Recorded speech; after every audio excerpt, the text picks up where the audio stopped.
what caught a lot of people's attention was the Pentagon's direct accusation about cyber espionage by China. The key phrase about cyber attacks said that some appear to be attributable directly to the Chinese government and military. LinkAsia asked Jeffrey Carr, the CEO of Taya Global, a cybersecurity company, to assess the Pentagon's accusations. He joins us now on Skype. Thanks so much for coming on LinkAsia, Jeffrey. My pleasure. Now, first, how significant is the accusation by the Pentagon? There's nothing in it that was new. It was just seemed to me to be a rehashing of things that we'd read about back when Mandiant produced their APT-1 report, and even before then. It's one of those official documents that is really a rehash or a recap of what's already been announced. Well, China has dismissed the charges of cyber espionage, calling them groundless criticism and hype. And it says it wants to talk about cybersecurity with the U.S. So is our government willing to talk? Well, now that we have a new Secretary of State, the answer is yes. John Kerry is already, I think, has started discussions, if I'm not mistaken.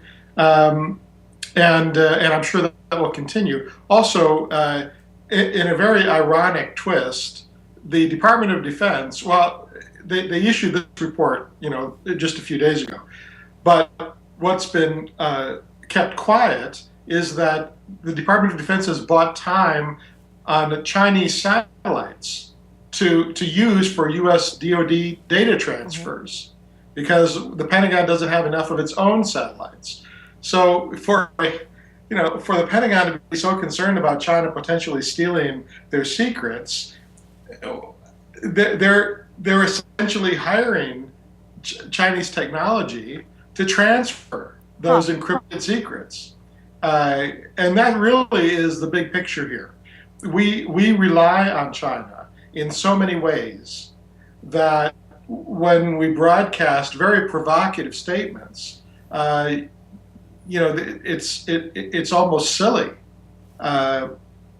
There's no way that there's going to be any consequence for these things. And really, we're not accusing China of anything that the U.S. doesn't already do. The U.S. has a very large cyber buildup. It's very public about it.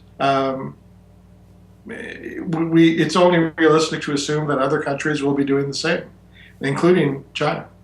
So given that, perhaps that our government is doing pretty much the same thing. However, this is not a first for this kind of concern. This is the third time this year that cyber espionage by China has made headlines.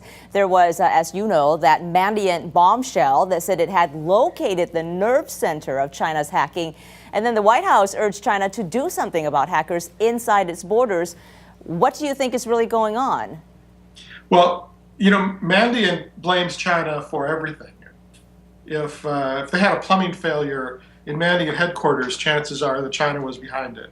So this is it's just being repeated, and frankly, it's good business right now in the cybersecurity world. It's good business to blame China. So it sounds like perhaps a wider net needs to be cast. Thanks so much for your global perspective, Jeffrey.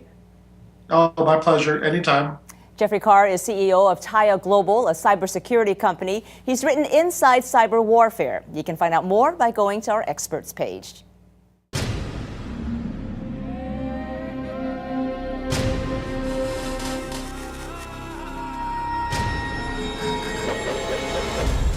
Now on U.S. airwaves, a global channel of uncompromising stories. World news, documentaries, entertainment, and culture.